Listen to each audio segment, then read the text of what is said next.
Et c'est l'édito avec Fabrice Coustet. Bonjour Fabrice. Bonjour Lucie, bonjour à tous. Et on reparle FinTech ce matin. Si vous êtes déçu par votre conseiller en gestion de patrimoine ou par votre société de gestion, voici de nouveaux arrivants qui pourraient révolutionner la donne. En effet, dans le secteur bouillonnant des FinTech, ces jeunes entreprises qui révolutionnent le monde de l'épargne, de la banque, mais aussi du prêt ou des moyens de paiement pour vous proposer des services toujours plus efficaces et moins chers, de nouveaux modèles apparaissent chaque jour. Parmi les derniers en date, des sociétés vous proposent de reprendre le contrôle de vos investissements en les pilotant directement, de manière simple et intuitive, le tout à moindre frais. L'idée est de simplifier donc à nouveau le mode d'investissement en proposant à l'épargnant de choisir parmi un certain nombre de paniers de valeurs prédéfinis.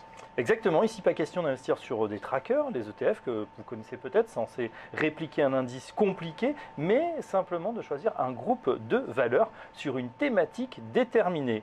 En effet, pas besoin d'être un expert pour savoir si vous souhaitez investir davantage sur les biotech ou les énergies renouvelables, ou encore l'immobilier, ou encore l'Afrique, ou encore pour votre retraite à horizon de 15 ans. C'est ce que propose d'ailleurs avec succès des sociétés outre-Atlantique telles que Motif Investing et qui sont en train d'ailleurs d'être dupliqués en France. Alors parmi ces acteurs d'un nouveau genre, on retrouve notamment Leni ou encore ActiveSeed. L'un est au stade de projet avancé, l'autre est déjà fonctionnel, mais ces deux sociétés partent du même constat multiple. Premièrement, difficile pour un épargnant de déterminer exactement son profil rendement-risque, qui est par conséquent donc souvent mal défini. Cela aboutit à une épargne hétéroclite et à des investisseurs particuliers qui prennent des positions incohérentes ou du moins inadaptées à leur profil de risque.